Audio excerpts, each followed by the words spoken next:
sebahagian orang dia susah hati. Dia kata keputusan ni mungkin akan menghakiskan kuasa-kuasa yang lain Mahkamah Syariah. Tak apa, boleh juga susah hati tu kita appreciate juga, kerana kita tak nafikan.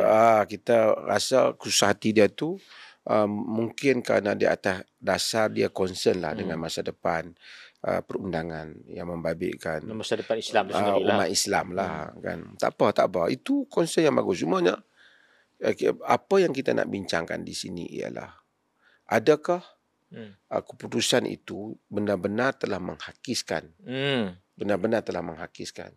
ataupun sebenarnya perjuangan, kalau macam saya kata tadi, kalaulah apa yang diputuskan itu menafikan apa yang diharamkan oleh agama, jangan diharamkan dalam negara ni, itu memang menghakiskan. Itu memang tapi betul-betul kalau menyerang sekiranya dia hanya cuba nak berpindah daripada dihukum di sini, dihukum di sana. Yang memang sedia ada di sana. Dengan sedia ada di sana umpamanya. Maka itu bukan menghakis. Mungkin mengurangkan mahkamah di peringkat negeri. Mungkin. Tetapi dia tidak mengurangkan tentang mencegah kemungkaran tu yang dikehendaki oleh agama.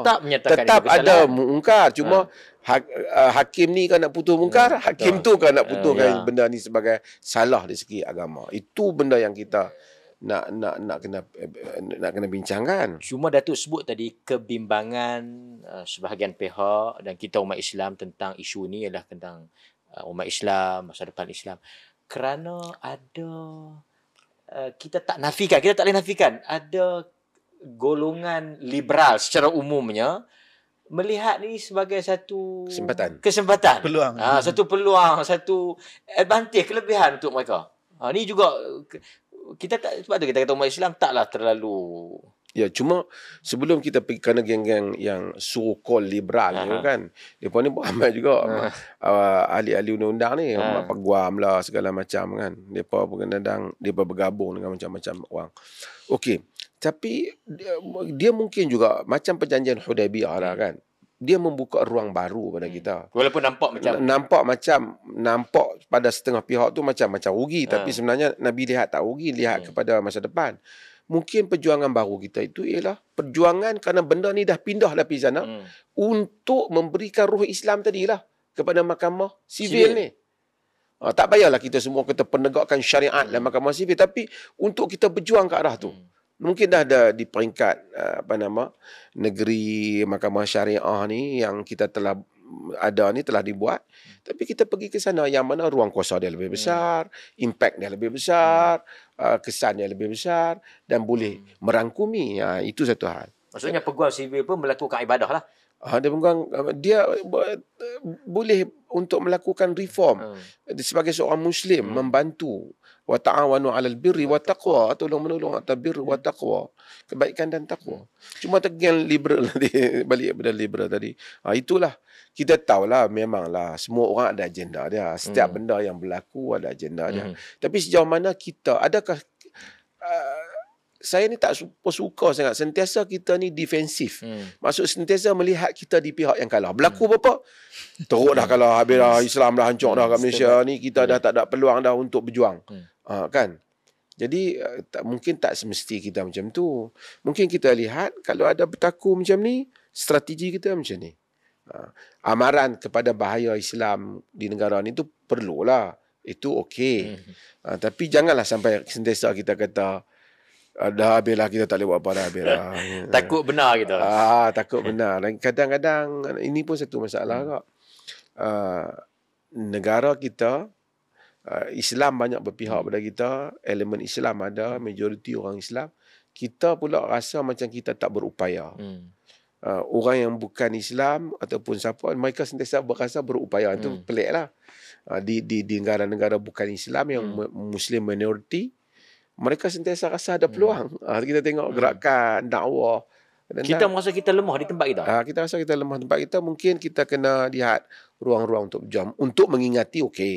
Sekadar bahaya sekarang Islam cuba dihadapi oleh musuh merancang. Okey, we remind. Tapi jangan kata kita kalah lagi. Aminah Wadud semayang pun dah jadi satu isu besar. Aminah Wadud ni, ini mana Wadud? Ini kita nak sebut juga.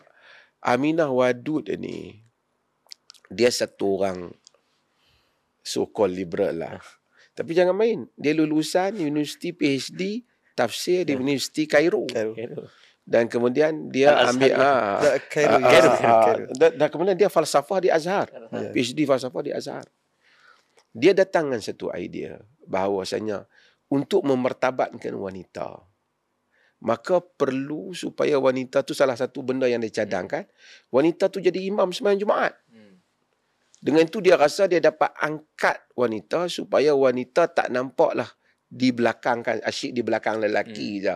Nampak macam ada diskriminasi gender. Kemudian dia berdalillah dengan hadis Ummu Waraqah yang Nabi amaraha an tu'ammina ahla dariha. Nabi suruh dia jadi dia buat hadis tu. Hadis tu sebenarnya Ummu Waraqah tu, hadis tu ada dalam riwayat Abu Dawud, dan hadis tu adalah hadis yang dihasankan oleh sebahagian para ulama. Dan ada seperti mazhab Abu Thawr, Abu Thawr mazhab besar dulu anak dalam pada aliran Syafi'i. Kemudian dia sendiri mustaqil dengan keupayaan ijtihad dia. Dan Imam Al-Muzani, Al-Muzani dia adalah anak murid kanan Imam Syafi'i, dan jago Imam At-Tabari. Dia kata perempuan boleh jadi imam di rumah dia sekalipun babitkan ahli-ahli yang lelaki yang lain, macam kalau lamak tu jadi imam, anak lelaki anak lelaki ikut. Mereka berpendapat boleh, tapi majoriti para ulama menyatakan tak boleh. Tapi ada lah. Tapi taklah mereka kata sampai imam pergi jadi sembahyang Jumaat. Tapi tak ada larangan. Ini masalah bid'ah. Bid'ah ialah apa? Bila dia kata atas Aminah Wadud apa? Mana ada larangan?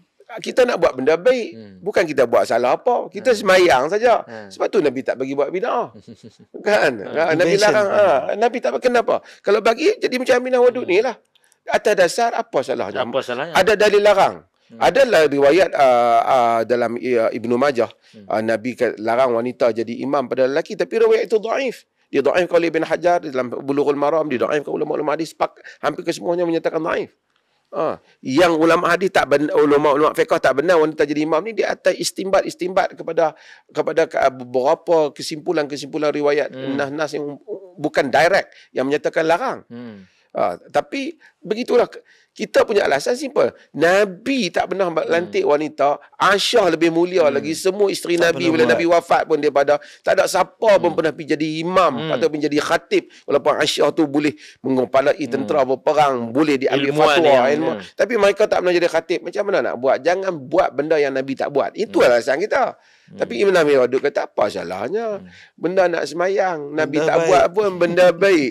Apa salah? Ada larang? Ada dalil larang? Tak ada dalil larang. Akhirnya jadi Aminah Wadud. Sebab tu orang yang longgang sangat ni dalam masalah ibadat ni pun silat-silat jadi Aminah Wadud.